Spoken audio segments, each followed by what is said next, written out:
বিতর বিতর প্রেম পাষাণ হৃদয়ে, জয় জয় হোক তোমারই।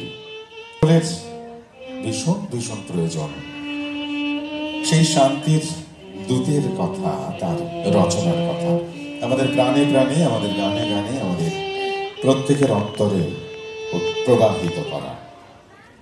তারই সূচনা আজ কিছুক্ষণ আগে আমাদের রবীন্দ্র সদন চত্বরে হয়েছে।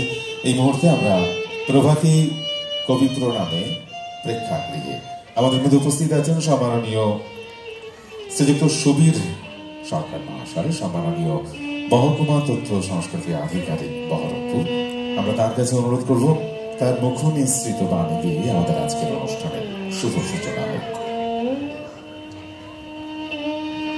নমস্কার।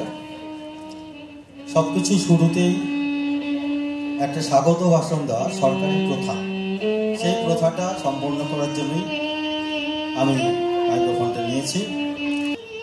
আপনারা আজকে দর্শক বলবো না, কারণ সবাই শিল্পী, যারা আমাদের সামনে উপস্থিত আছেন সবাই শিল্পী, মঞ্চে আছেন শিল্পী। সেই শিল্পীদের স্বাগত জানাই আজকে যারা মিউজিক দিকটা দেখছেন। এবং সকালের এই বড় অনুষ্ঠান সকাল 6:30টায় শুরু করার কথা, ঠিক 6:30টায় বাজছে। সেই অনুষ্ঠান দীর্ঘক্ষণ ধরে চলছে। পরবর্তীতে মুর্শিদাবাদ সিঙ্গার্স গিল্ড এবং বহরমপুর নজরুল কমিটি সৃষ্টি সুখ আমরা অনুরোধ করব তাদের প্রস্তুত থাকবার জন্য। মঞ্চে বহরমপুর রবীন্দ্র মেলা।